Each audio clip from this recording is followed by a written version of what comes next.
Hey, what's up, everybody? Episode 3 of the Property Management Roundtable coming right at you. Today we talk about the board of directors. If we had anybody in the world, living or dead, that could be on our board of directors, who would they be and why? The next thing we talk about is some collection data from NARPM. So they've been doing some surveys, pretty interesting data coming out from NARPM. Are SFR collections easier than MFR? Are single family collections easier than multifamily collections? What's going on with that? Why do single family collections seem to be better than multifamily right now? What habits have you developed during COVID-19 that you want to take with you? We talk about that. We have all these new schedules and we developed some new habits. What ones do we want to transfer in back when things are normal, whenever that might be? We have a Mynd update. That's one of the hot topics on Facebook right now. And Vince gives us an update on what's happening with Mynd. And then the last thing is books we're reading and what books are we gifting. We give you an idea of the things that we're consuming and the things we think you should consume. That's it. Property Management Roundtable coming right at you.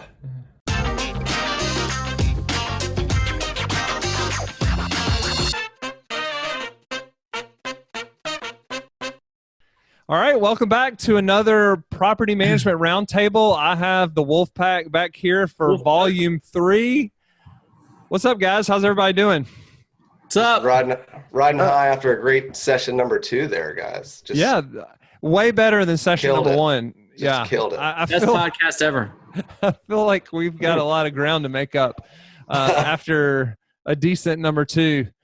So as usual, I'm going to get the first question and throw out at dinner. Actually, Mikey brought this up. If you had 3 board of directors for your business, can they be living or dead? Sure. Why not? Okay, living or dead.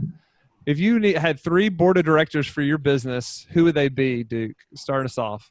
Oh, hit me first. Okay. My 3 are Warren Buffett. Because Mr. Buffett thinks well, thinks long term, just understands how the world works, and is a calming force. Jay-Z, that guy, he's one of my heroes in business. Whatever business he's been in, he's figured out a way to win. And Marc Cuban. Marc Cuban is entrepreneur, the guy he started things on his own. He sold things successfully. I just always like the way he looks at the world, and he has a connection to the old world and the new world. Like he seems to understand lessons from the past, but also understands where the world is and what's best to do today. Those are my 3. Yeah, really good. All living too, might I add. Mm-hmm. So there's still a chance. Yeah. I'm calling them daily, all 3 of them daily. Hopefully they'll respond. You're Instagramming them. Well, I'll go next because please, Tim. I don't have 3, but Marc Cuban was my biggest. I mean, we'll share. We can share. Can we share that? Yeah. We'll share cubes. Yeah. Yeah, he's the only one. He's the one that I really love. I mean, I always yell at you guys because you guys idolize all these CEOs all the time. We always disagree, and I always say they just put their pants on one leg at a time, and they're all morons just like us. You guys don't believe me, but Marc Cuban actually isn't any of those things. I love him, and he's a great Twitter follow. Mm-hmm. Have you seen him? Do you guys follow him on Twitter at all? Like anytime there's like a national crisis, he's not always right. He's not, but he usually puts things into great perspective, or at least tries to look at the situation from a balanced view or a nuanced view, and understands that just because you don't have to go all one way down one decision or one viewpoint. And that's what I love about Marc Cuban. To that point, he doesn't open to new ideas. He doesn't look at what's best for him and try to convince the world that that's what you should do. He actually looks at what's best, and maybe it's good for him, maybe it's not. But he takes, like you said, a balanced view. I agree. Right. And he's real. I mean, he may be one of the real. Super real. I've heard some like incredible stories. One was really close to me. My aunt ran into him at a swimming pool and told him about. She's works with college students, and one of the college students had unfortunately committed suicide and was telling him about it.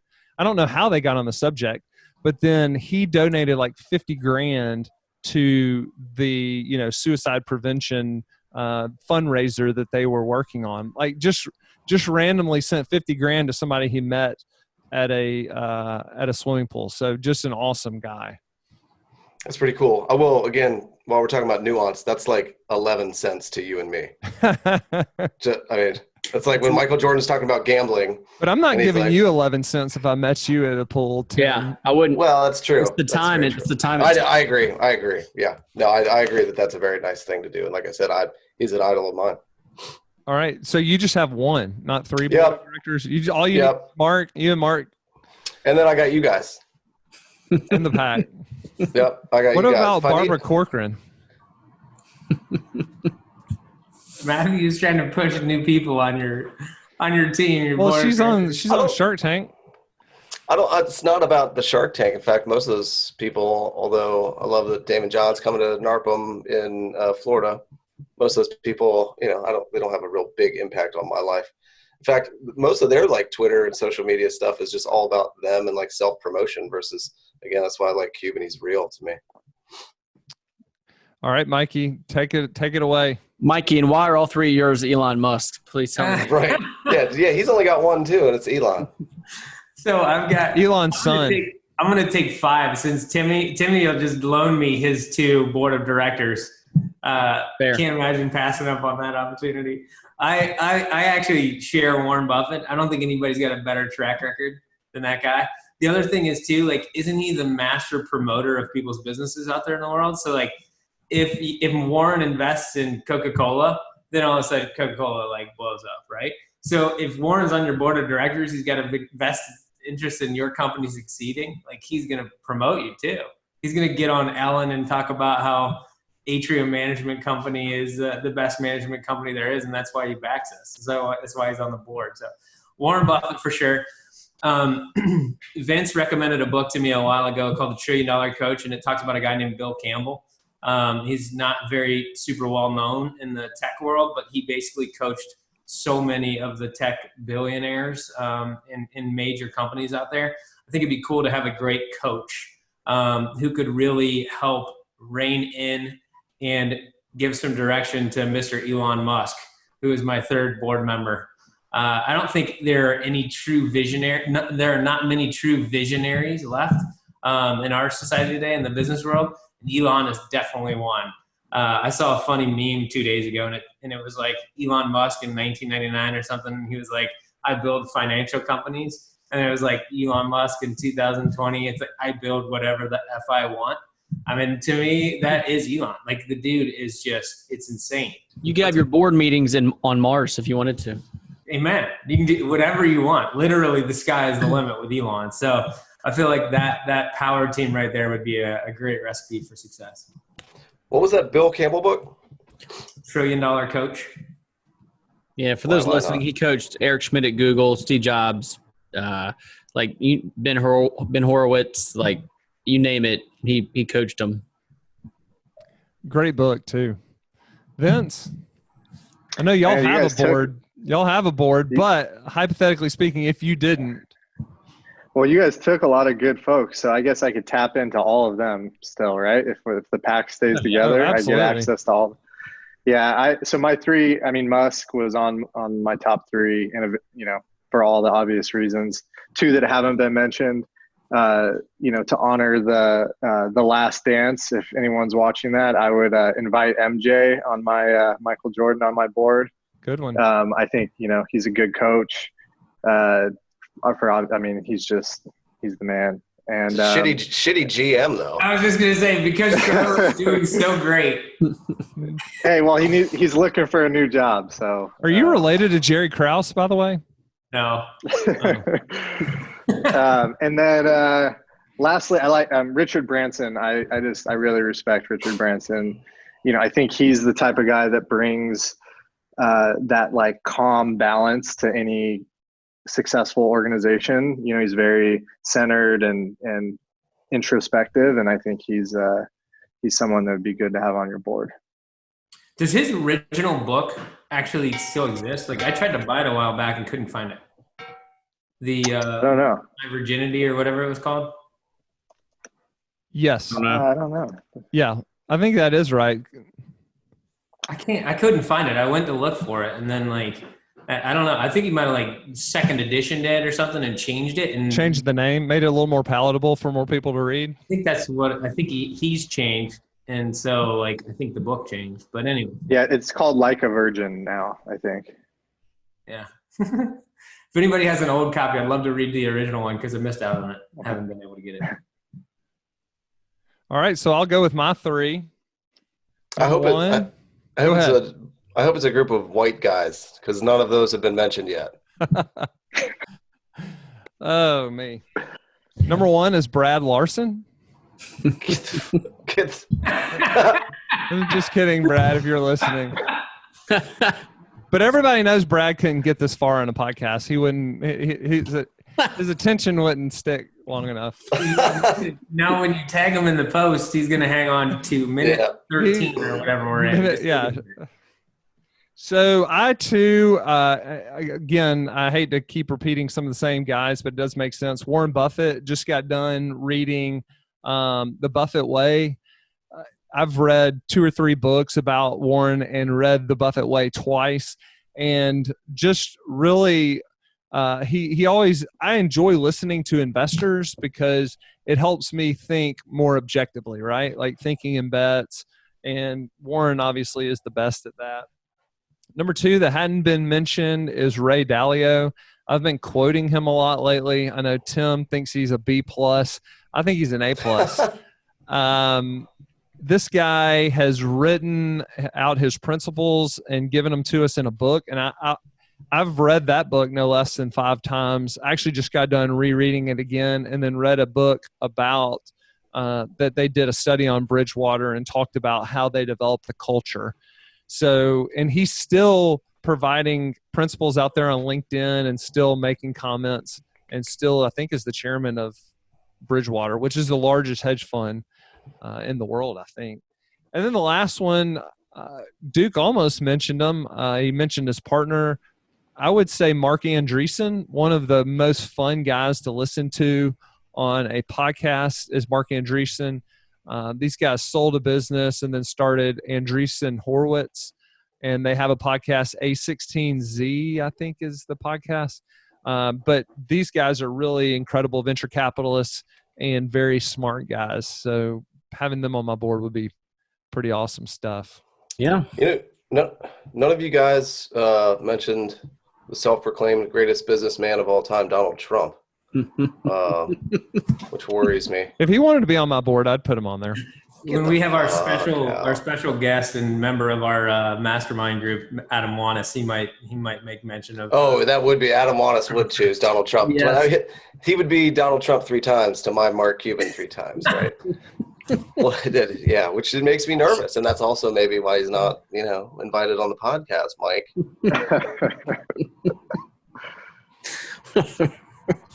Anyway, sorry, I didn't mean to go off on that political tangent. Hey. Good thing about this podcast is we have conservatives, liberals. We touch all types. Somewhere in between. Yeah. Hey, California to Alabama, baby, to Florida. That's right. Before we get too far, I was just on the NARPM. It's the legislative conference. They're doing it virtually. Shout out to Second Nature for helping out there.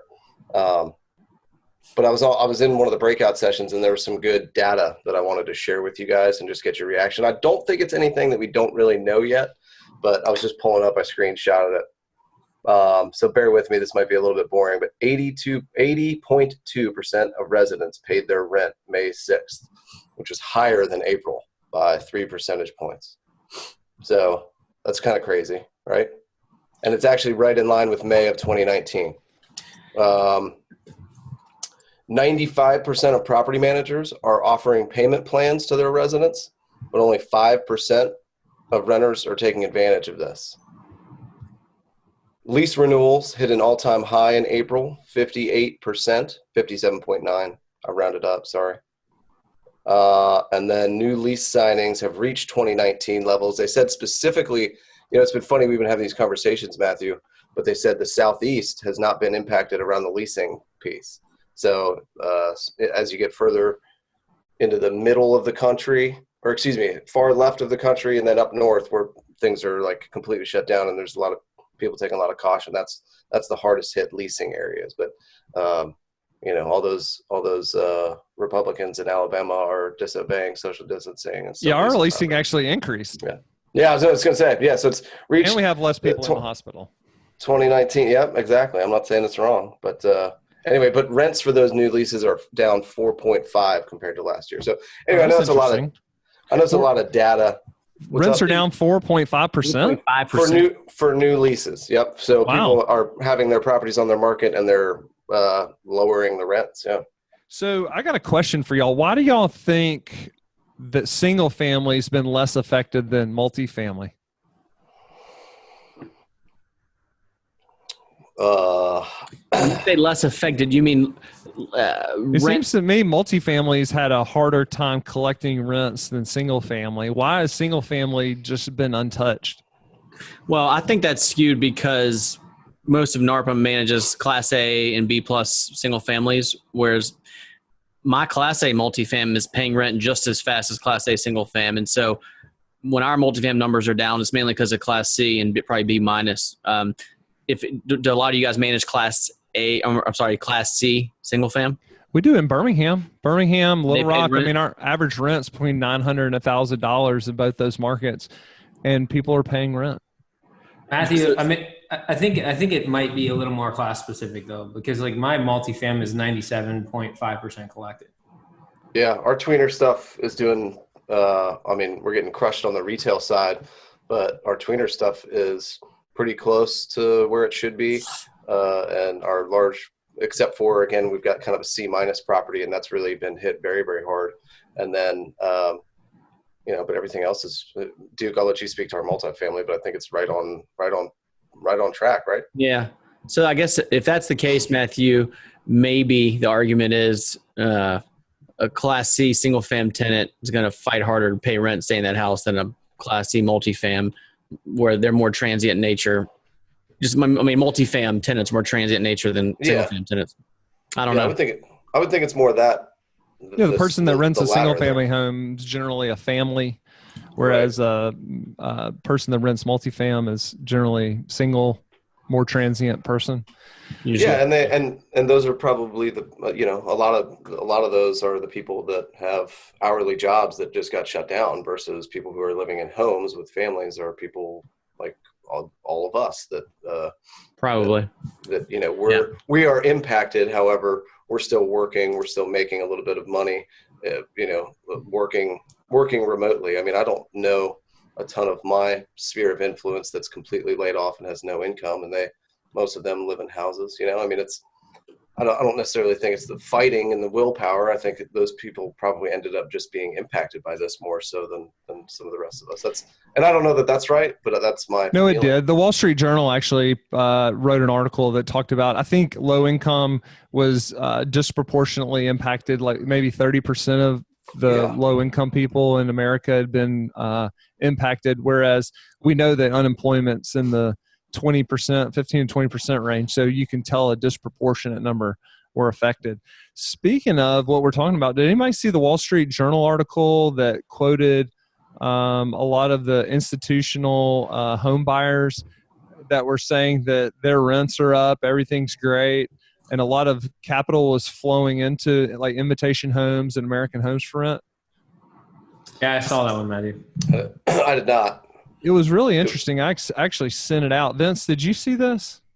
No, I didn't. Can you send it to me? Yeah, I'm happy to send it out. We can post it in the show notes. But it was really interesting that a lot of people had been, diverting their funds into these big home buyers, and their stock prices appear to be up because of exactly what we're experiencing. Less people, it was not as bad as they thought it was going to be in terms of impact of people paying rent. People are consistently paying, and so their businesses weren't that affected. So I'll send that out to y'all so y'all can check it out and put it in our show notes. Was there good data in there, or was it anecdotal? Because sometimes I would fear that could be a little bit of a just positive spin for the public on some of those publicly traded companies.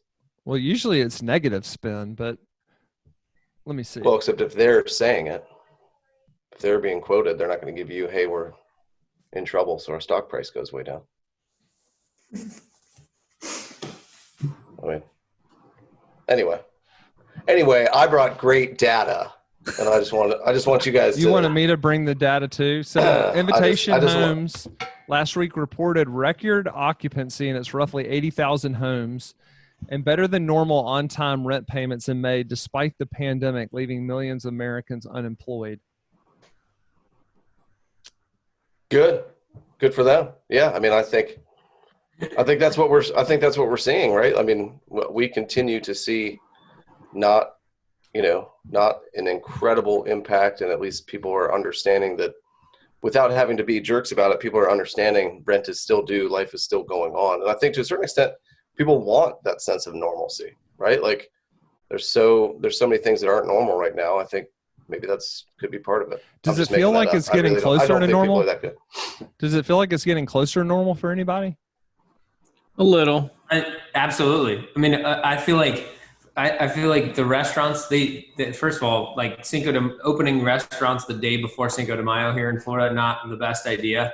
I don't think anybody was following the quarter occupancy limits. I mean, I went to go drive by the local Mexican restaurant, and it was crazy. It was packed, line out the door, no social distancing. So I feel like, I know this is going to be controversial, but I know somebody sent out a link. Vince, I think, sent out the link to Dave Portnoy's rant, where he talked about, going down to the river and seeing people outside, like en masse. I feel like the shutdown, people are still out, even when the shutdown was going on. So the businesses are closed, but people are still out and they're still around each other.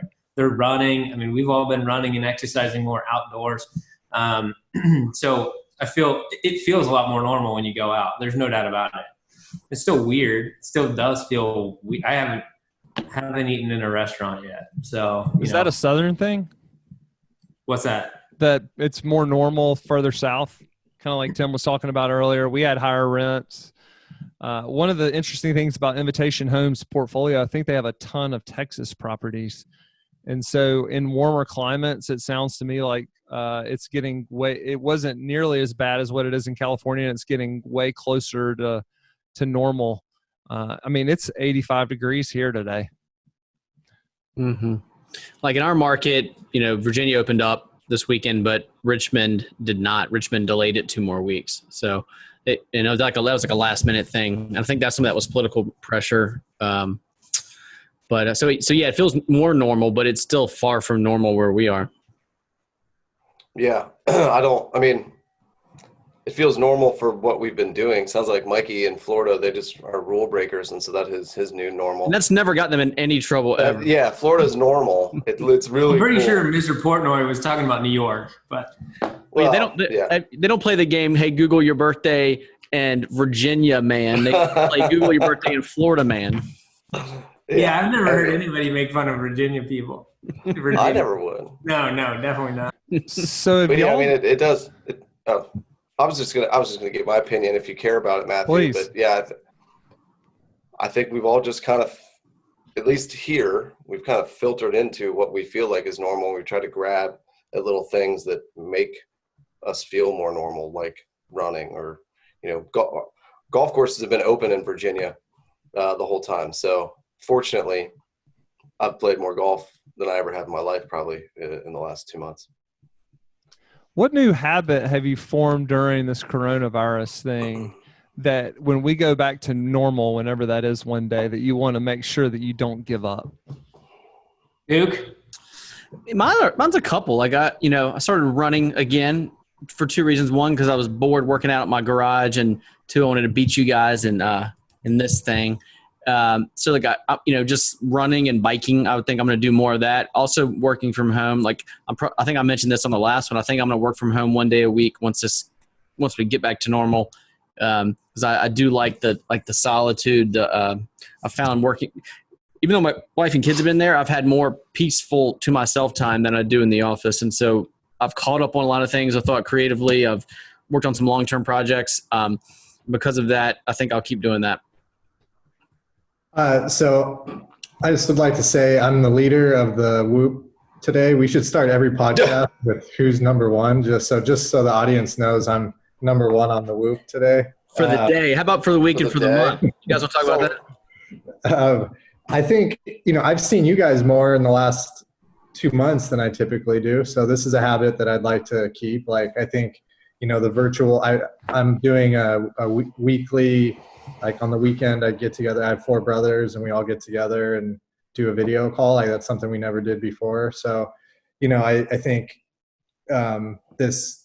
we're getting accustomed to the virtual, world of seeing each other more. So we'll keep that going. Hopefully we can get on a plane and see each other in person. And then I've been spending a lot of time with my family. Not that I don't usually, but I think, it's been nice to carve out time in the evening to actually just be with the family. And I think I'm more productive. I'm home now all the time, so I'm not commuting. Like for me, I commute over to Oakland. That's an hour there, an hour back. So that's 2 hours a day now that I'm able to get work done at home, which enables me to be with my family more. So I'm hoping to keep that habit going too. Timmy? Well, the one that I was really in love with was running again. And unfortunately, we'll see what kind of time frame I will be back into being able to be back to do that in, which is pretty depressing. But I liked everything that you guys said. I guess I haven't been super intentional about forming better habits. Obviously, you pick up some bad ones too, but as you guys are talking, I'm realizing I'm doing those things. I'm FaceTiming my friends more. I'm reaching out to my friends more. We got a little bit extra time to send texts or check in with people a little bit more. So I guess that, and I guess I'm going to have to be intentional about it because I didn't even realize I was doing it. So I think the communication piece. And then the other thing is, because we've had our kids at home too, like all you guys have, and we both work, have had to really plan in advance. So like for me, on a regular Wednesday morning, right, it's wake up, either work out or just get ready and take the kids to school, go to work, pick kids up, so our routine's set. But we've got to look 3, 4, 5 days in advance to say, hey, I've got this many Zoom meetings this afternoon. You've got this many Zoom meetings in the morning. How can we plan and rotate our schedule? And I think being intentional about planning that has actually ended with us having a little bit more free time and personal space as well. How about that? That was a great answer, by the way. That was awesome. Standing ovation. Tim just took my answer. So I would agree 100%. Like, my wife started running during this, so we've had to be more intentional about how we schedule our time. It's been helpful, so I want to continue that. I think catching up, so not only do you have meetings or Zoom meetings with friends, and I had a Zoom meeting with people I hadn't talked to in 10 years, and it was super fun. But I've been more intentional about Zooming with my parents. And we did my nephew's graduation, or my cousin's graduation yesterday. It's been fun. So I want to keep that connection going with family members. That it's easy since we're in Florida and a lot of them are in Ohio or Austin or, California. It's easy for us to basically kind of forget about those relationships, but Zoom really allows you to connect again and just have, a half hour, sometime 2-hour discussion with people that you just wouldn't normally talk to. So it's important. I think it's kind of fun, and I'm glad that this thing kind of opened us up. How good, by the way, just as we've all been saying this, the fact that Zoom is just one syllable as opposed to go-to meeting or join me or whatever else is out there. Everybody calls any of this a Zoom now. It's now Kleenex. Let's just hope they have a better fate than TiVo. Yeah. Well, yeah, I guess. Forgotten. That's true. That's true. No, mine's pretty simple. One of the things problems I was having was waning energy about 2:00 in the afternoon. So my old routine was to get up early, work out, eat breakfast, come into work, and I would crush it in the morning. And then the afternoon would just be survival. And now I'm working out at lunch. So I'm taking a 2-hour lunch from 11:30 to 1:30 and working out, eating, and I have energy that gets me through 6:00. I've only in 2 months had 2 days where I just felt really tired. And so I'm like, man, if I can keep this going, I feel like in the past I would get all my important stuff done in the morning, which I still do. But on the second half of the day, now I can get some important stuff done in the second half of the day instead of just doing mindless activities trying to stay busy. Hey, Speaking of mindless, Vince. Well, let me get to this joke first, because Matthew, you just said you do mindless stuff in the afternoons. I called you last Thursday and you never called me back, so that could have been. Well, I mean, the questions you always ask me are very hard, and so I needed to use brain power to answer them. Okay, all right. So I was going to call you back in the morning. Got it. I wouldn't have been awake. Okay. Good save, Matthew. What were you calling me about? What was your question, or what was your comment? We can just cover it right here. Help everybody else out. I think I was calling you about something maintenance related, and I can't remember what it was now. I suppose I should have written it down. Or Duke made me mad and I needed to vent. Yeah, but I don't think he probably did. That. You know what I say about maintenance? If it's broke, you need to fix it. It's a good lesson. That's good. That's the trailer right there. All right, Duke, what were you saying? I was just making a mindless, mind joke. If that was a hot topic on Facebook in the last couple weeks. That mine's been the subject of a lot of different things. So Vince, fill us in on what's going on. Yeah, I think the biggest thing I saw, thank you guys for sending me, kind of giving me the lowdown of what's being talked about in the dark, deep webs that I'm not involved in. But yeah, I mean, interwebs. The interwebs. We had to unfortunately cut about 15% of our staff. It was a tough decision, but I think as everybody here and everybody across the industry and multiple industries, I mean, there's 28 million unemployed now. We just had to take a deep look at our reforecast. I mean, I think the biggest reason for our cuts is, a reforecasted growth schedule. Like, I think we're on a different, our growth trajectory. We've been 300% growth year over year since inception. So it's a lot of growth, and we had similar growth for 2021, and we had to look at that and be honest with ourselves and think, can we hit that with COVID and everything that's happened? And the reality is we just needed to trim down our growth.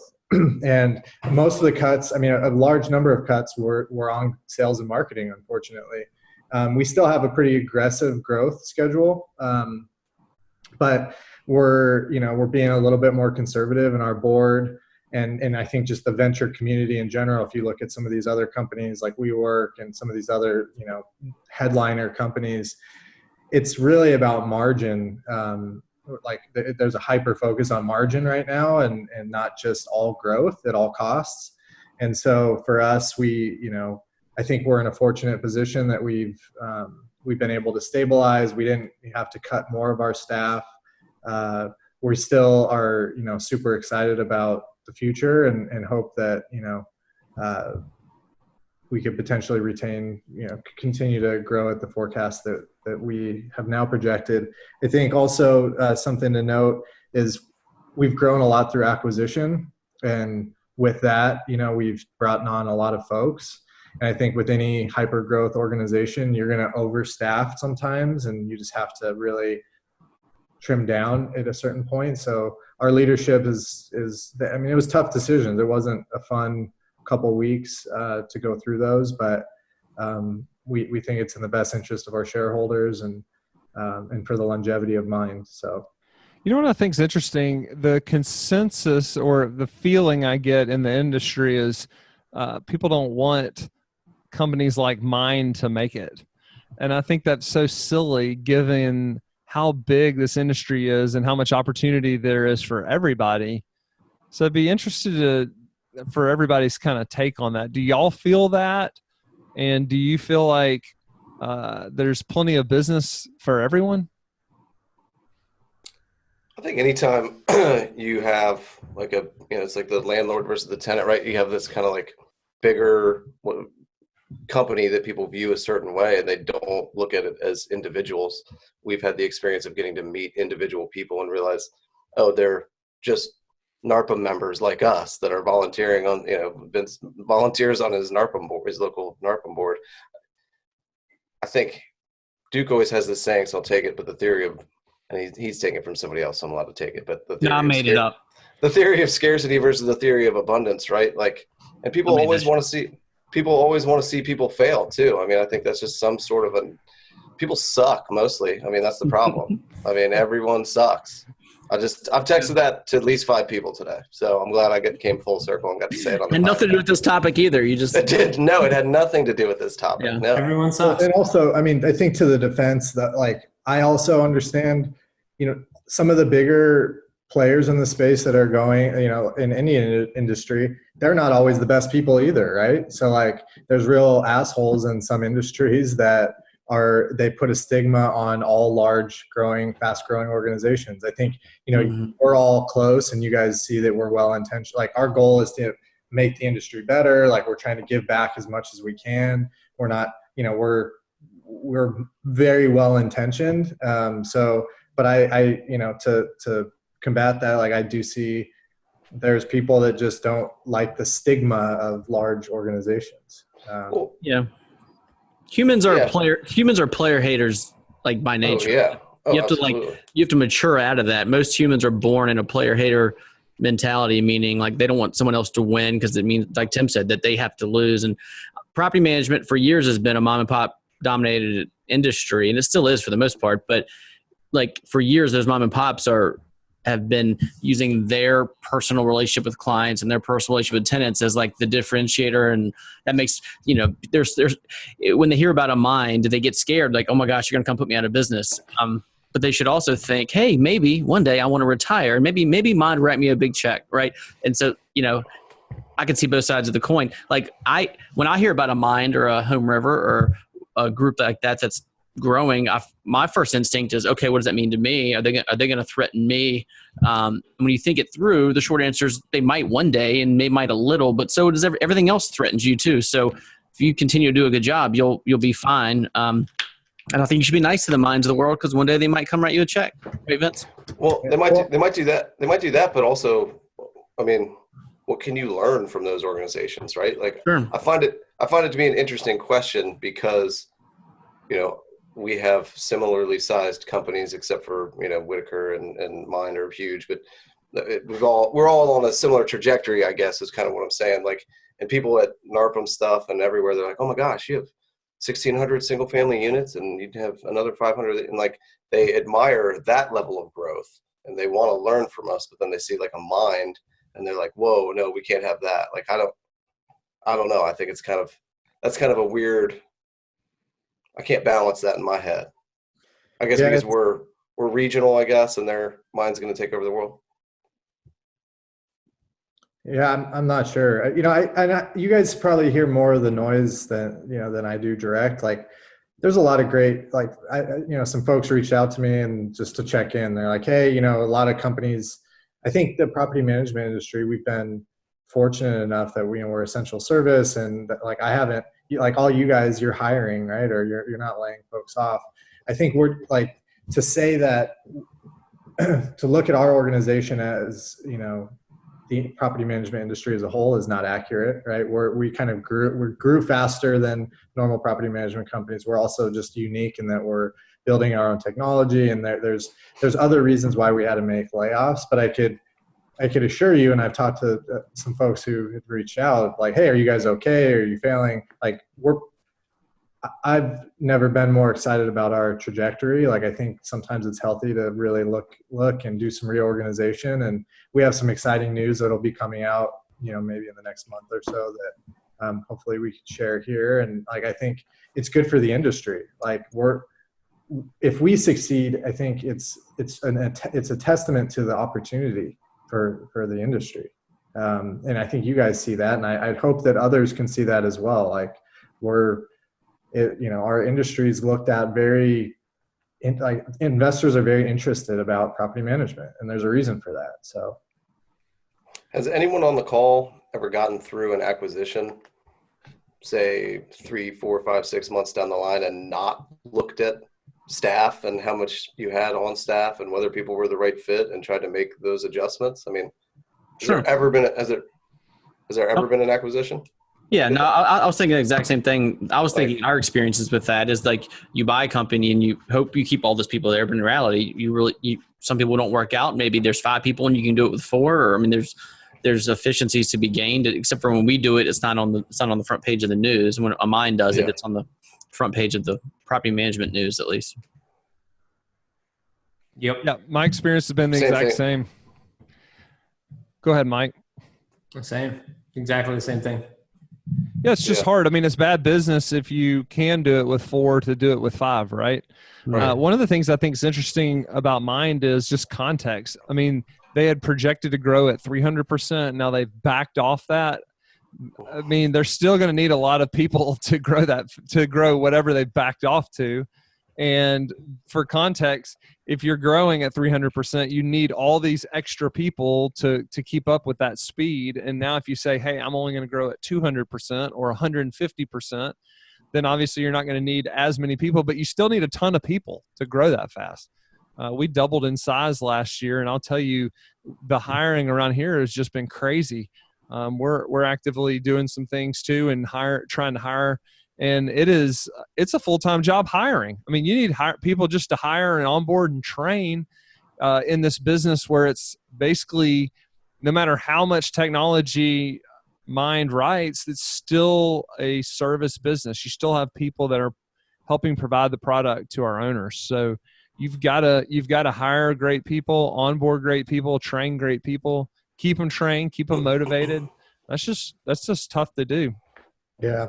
And I mean, like a lot of organizations, if you look at any company, who's the first to go really? Sales and marketing, right? Like we did not want to compromise our operations, our like our product, our engineering. Unfortunately, we had to make some adjustments there, but sales and marketing in any organization is the first to really trim back in a growth forecast. I mean, we're still projecting, I think 1.5 times. So like, still like we're still anybody would take that in the industry. If you said, hey, you're going to grow at 1.5 times your current portfolio, I'd sign up for that right now.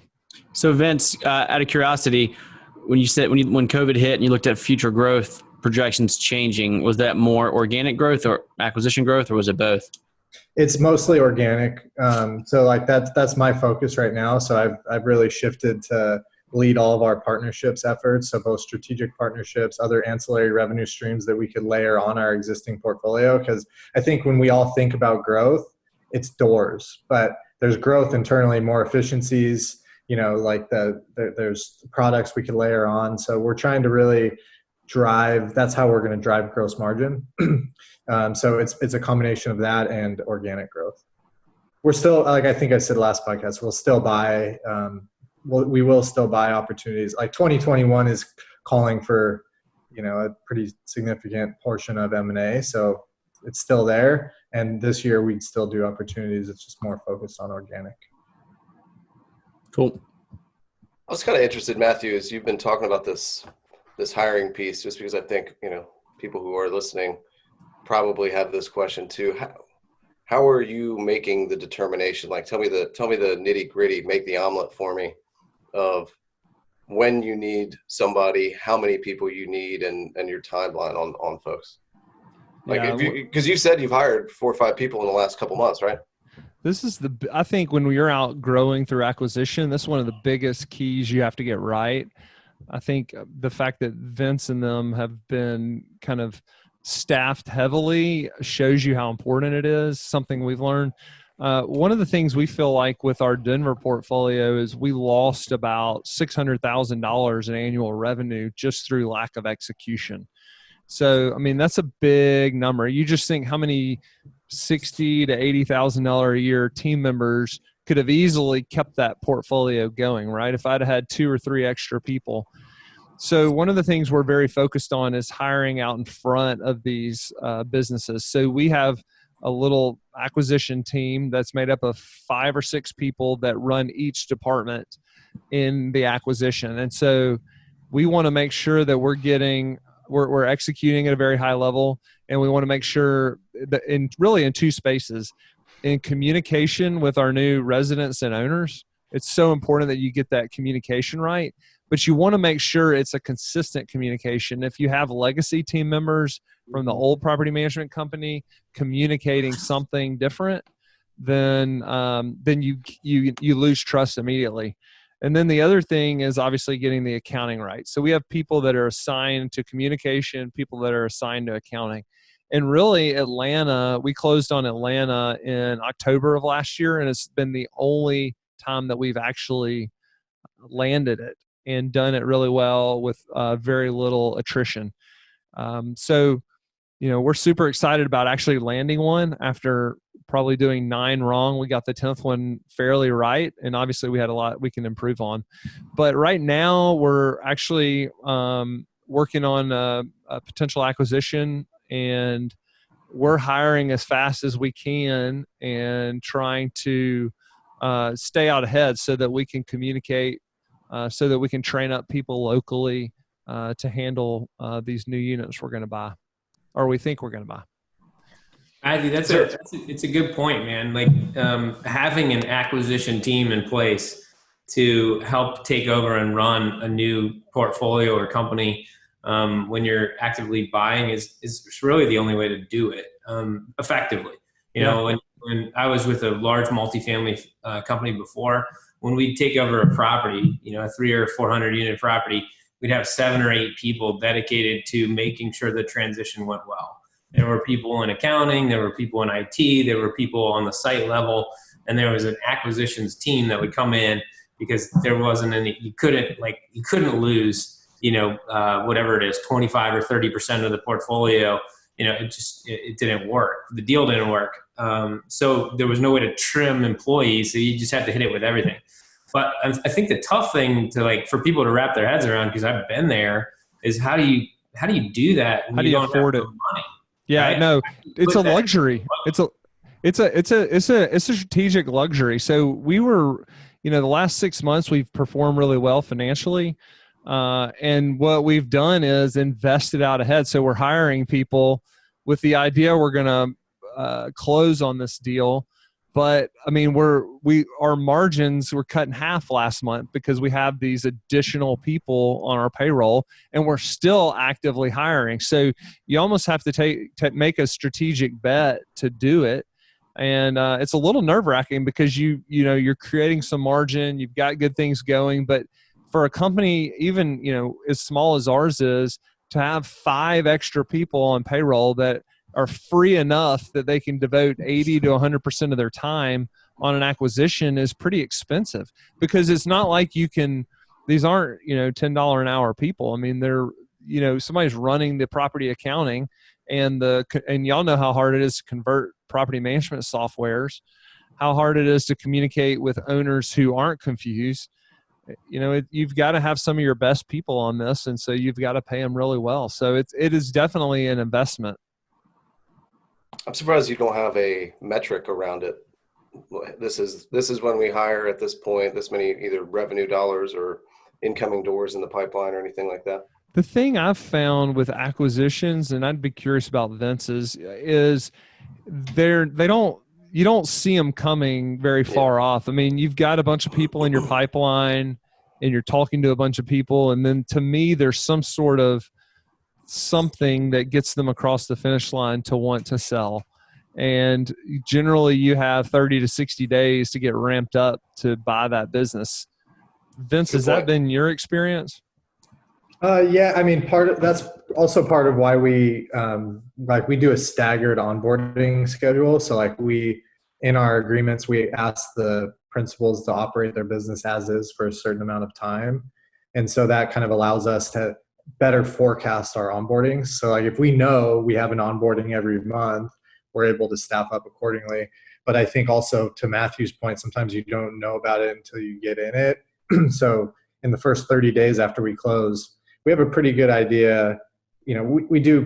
We understand in due diligence to a certain degree, and then post due diligence, we understand if the portfolio is going to be a little bit heavier of a lift than we anticipated, and then we get this hire accordingly. But typically, we'll have a 90-day period where from closing till we actually onboard them onto our software. But that's expensive too, right? I mean, you've basically got an acquisition. Now he's running a full staff plus an acquisition team. A lot of these companies haven't made money in quite some time that we're acquiring. So it's not, that's an investment in itself because you're essentially running multiple companies. Yeah. It only works at scale. Yeah. And with capital. Yeah. I mean, yours is probably the better way to do it. Mine costs less because I have an acquisition team. We convert onto our property management software day one because you're already doing all the reconciliations of the trust accounts and the owner funds accounts. And so to us, it was like, let's just go the extra 20%, go ahead and switch property management softwares. But then you have whatever legacy team members may or may not know how to run that business.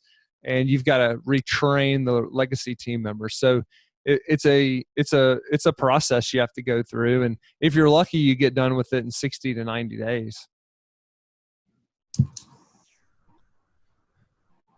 Good question, Tim.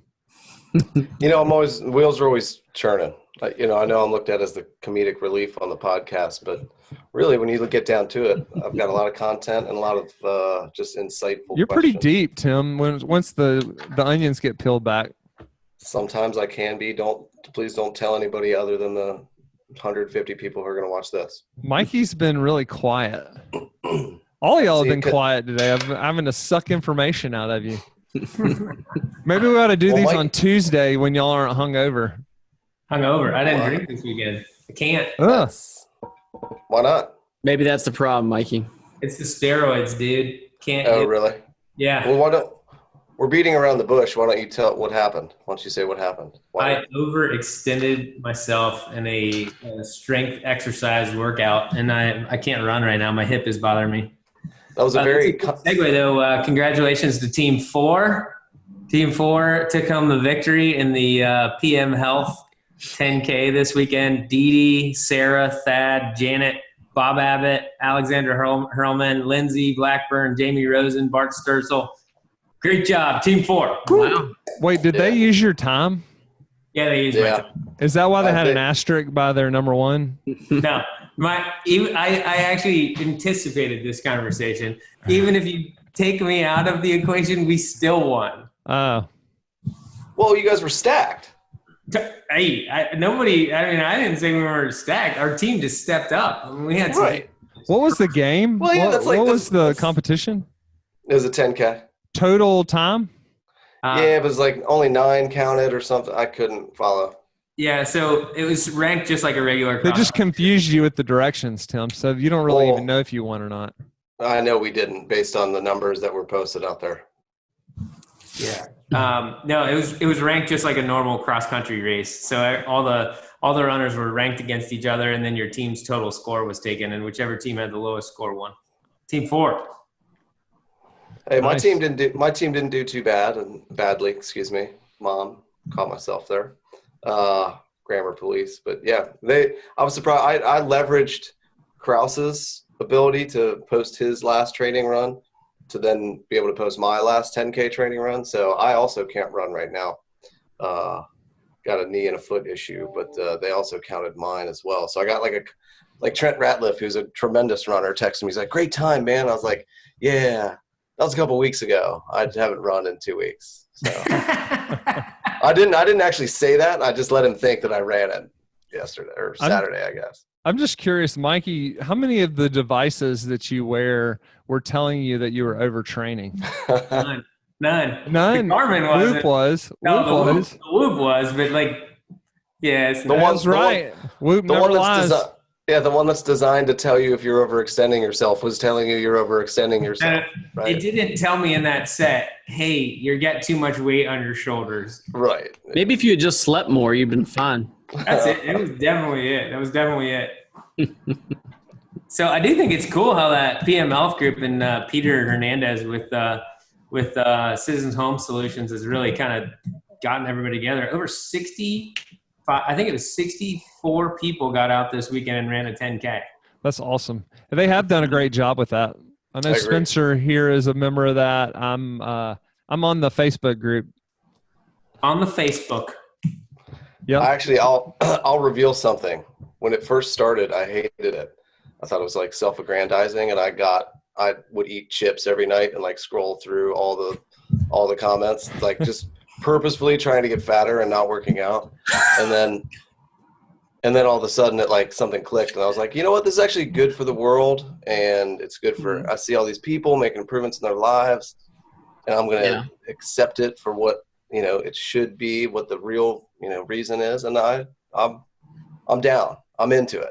I love it. Yeah, I think it's great. I agree. I think for every 1 point you put on the self-indulgence scoreboard, it's 5 for the motivation and inspiration. Yeah. Absolutely. I forgive Mikey for posting like 30 pictures a week of his eyes while he's jogging in his tank top. I forgive him. I think it was Krause that made me hate it, to be honest with you.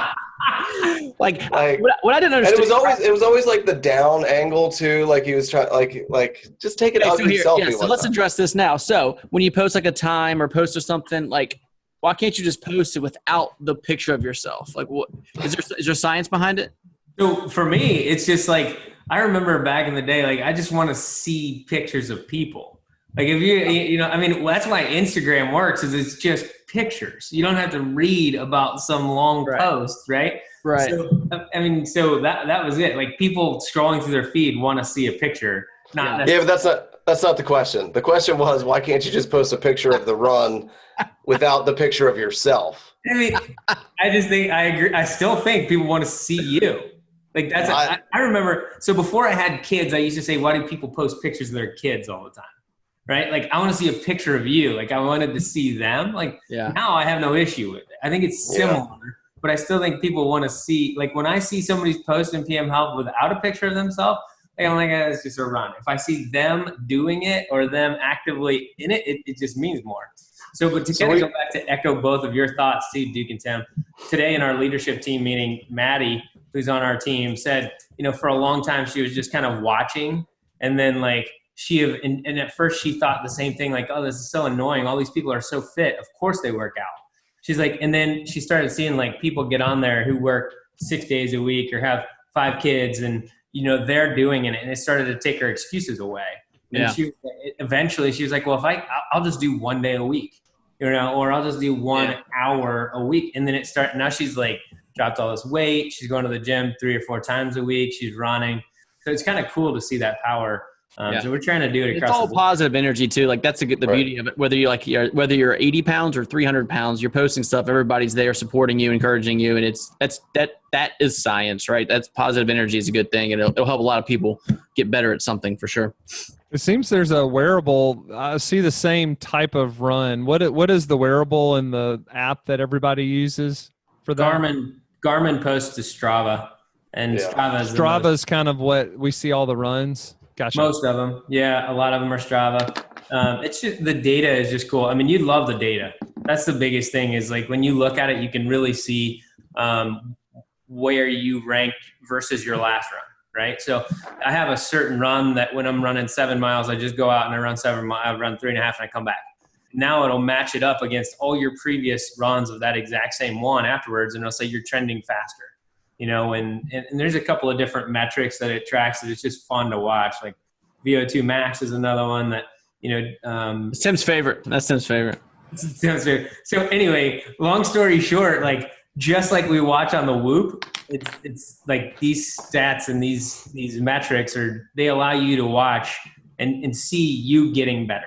How do you have time to work with all your wearables and all your metrics? I only have the 2. I've got the Garmin.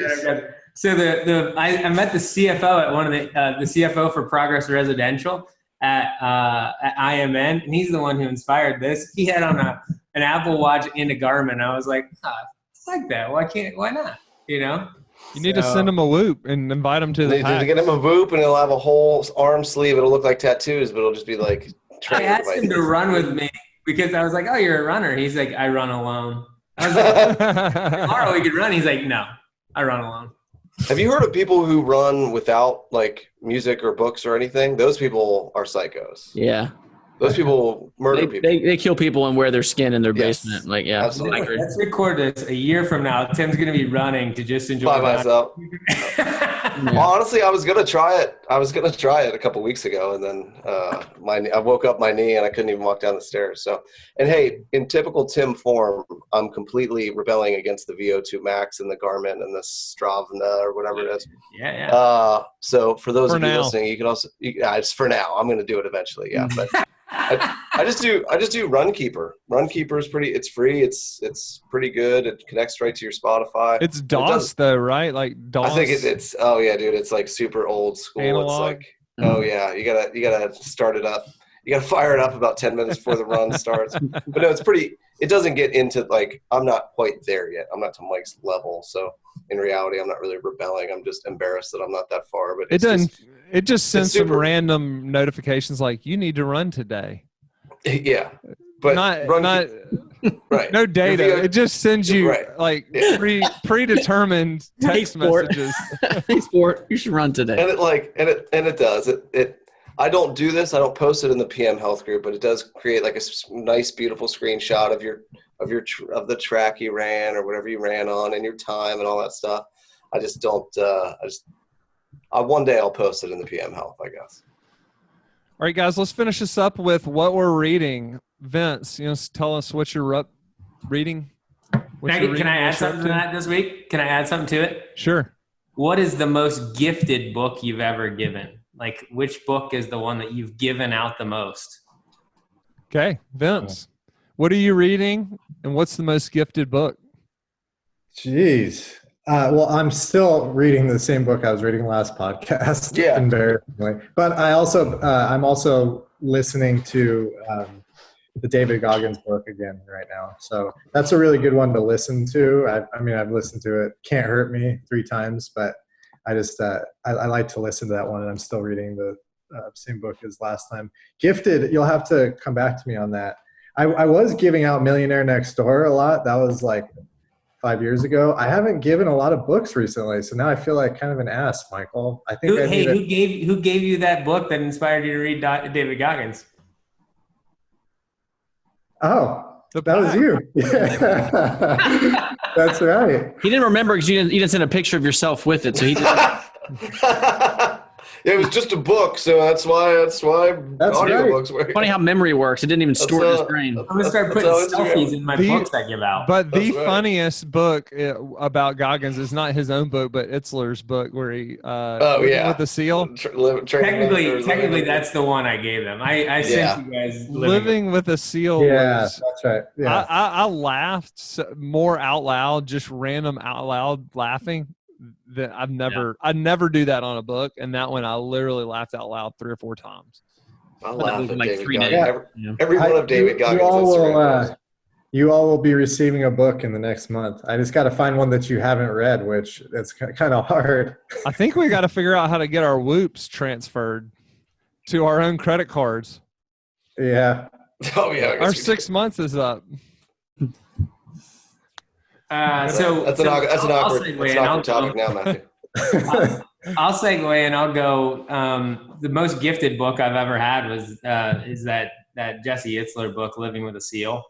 I mean, it is laugh out loud funny, and I've never had one single person that I send it to be like, "Oh, I didn't really agree with that. I didn't really like that book." Like, everybody loves it. My wife read it; she loves it. She's in love with Sarah Blakely now, and like, people are just. The number of people who have come back and been like, "Hey, what other book should I read?" After that one, it's just like, it's a great one to pass out. So Sarah Blakely would be a good board member, by the way. Definitely.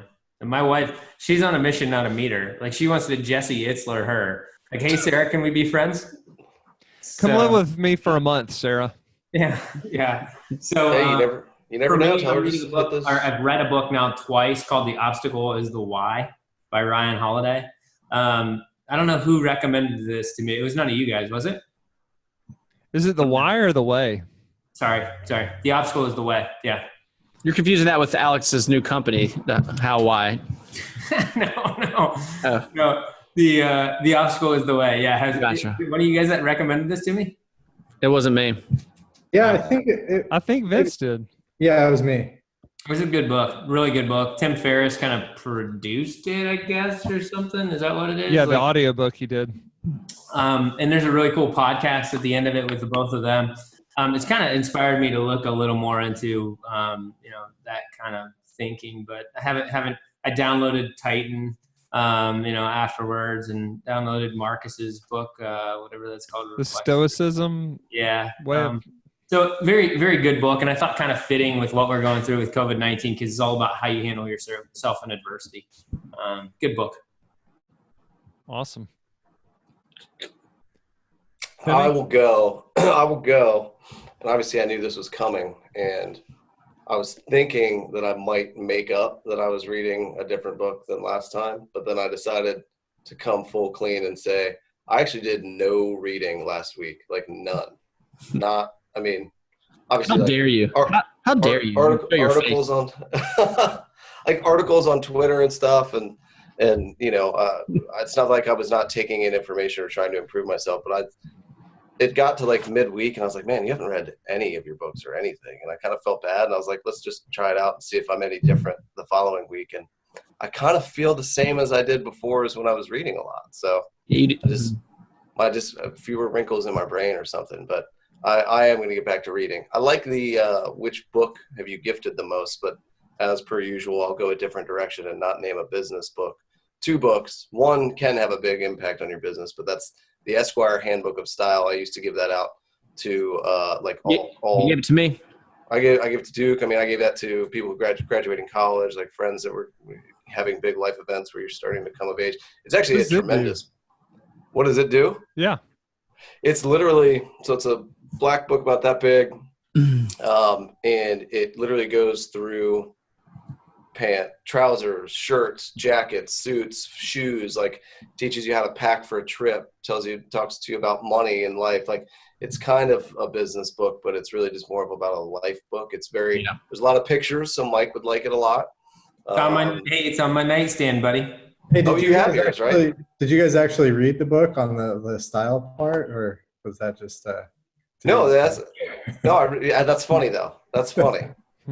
I actually was rereading it a couple weeks ago. It's a little bit more traditional than my brand has kind of moved. But so that, and then there's this really old book called Lessons for My Unborn Son. So I've been sending that to people who are like having kids and stuff. It's really good. It's like, what's that one called? It's Lessons for My Unborn Son. It's super emo, and it's just like a bunch of little one-liners. It's like, always dance with your mother at a party. Don't spit on the sidewalk. Like, go out for the school play, even if people make fun of you about it. Like, it's a big, thick book about just little one-liners like that, and it makes me cry every time. So I always get it. I'm at the 4-week countdown today, Jim. I should have not said that and gotten it for you. That's my bad. For sure. Let me get it for you, please. It can still happen. Let me get it for you. There's a funny one called My Boys Can Swim. That's one of the funniest, most, I don't know. It's one of the funniest books I've ever read, but definitely a hilarious pre-pregnancy, pre-birth book. Get it. Vinny, let me get you that, please. Don't buy it.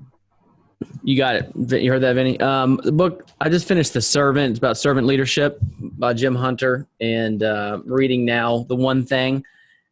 Because I heard you talk about it, Matthew, and I'm reading, and I think I read this before. Like, I might have read it like 8 years ago, whenever it came out, because it sounds very familiar. So I might have just forgotten that I already read it. The books I've gifted the most are 5 Dysfunction of a Team and the Dalio book are the books I've given out the most. You ought to listen to Tim Ferriss' podcast with Gary Keller. It's an awesome. He tells some really great stories in there. I started the Ferriss podcast because of you guys, and listened to the one with Sam Zell. It's freaking amazing. Yeah, hey, love that dude. That's the thing about Tim Ferriss too, is he's a great question asker. Yeah, he is. So I've got mine right here. I'm reading this one, An Everyone Culture, How to Become a Deliberately Developmental Organization. It has Ray Dalio and Bridgewater in here, so that's why I got it. I'm reading The Effective Executive by Peter Drucker. That's kind of a famous oldie but a goodie book. And then this one I read this weekend in one sitting. It's called Remote. You can't see it. It was written by Jason Fried, who his whole business is remote. Everybody works in different areas. And so some of the stuff we talked about last time, he deals with how do you create culture when you're remote? How do you make sure people are working? How do you, what are the benefits of working remote? It's kind of interesting. If you think about the ability for people to work remotely, how much extra that gives to them when they don't, we've talked about it earlier, when we don't have to drive into work, how much extra time that gives them, how much extra focus time they get where people aren't walking in their office disrupting them. The fact that they get to live wherever they want to. He tells a story of a guy in there who's like one of their best people that's pretty nomadic. He just likes to move and live in places for 90 days. Like when it's ski season, he'll move and live in Aspen. And when it's time for surfing, he'll move and live, wherever you surf, in Sydney or whatever. So the point is, they call people hippies. I've heard of them. I'm just kidding. That does sound fun, actually. But if you think about it, I mean, we all would love that lifestyle. They just leave their kids at home, like unattended. Like, what are they doing? Well, I don't think they have kids, but I know. But you take our buddy Cliff. Cliff's trying out living in Nashville for the next month. He's moving down here to Nashville and going to try to run his organization remotely in Chicago. He can yell at somebody from Nashville just like he yells at them from Chicago, right? He can bark at them. Mm-hmm. Imagine being that much of a Republican that you have to move out of one of the best cities in the world because you hate them, because you hate Democrats that much. Imagine being that much of a Republican that you're like, I gotta move to Nashville because Chicago's terrible. That's why I live in Alabama. That's the only reason you live in Alabama, though? Yeah, you saw that. You saw that property manager video that Vince sent out. That's my competition here. Where else have you lived? That's it, Alabama. Right, that's what I'm saying. He was living in Chicago, Alabama. Yeah. I don't know. All right, that's it, everybody. Hope you enjoyed the version 3 of the Property Management Roundtable. Check back in 2 weeks. Leave us a review on wherever you get your podcasts. Wow, I'm struggling. Yes, you are. Make sure you subscribe. Let's get out for this thing. See y'all.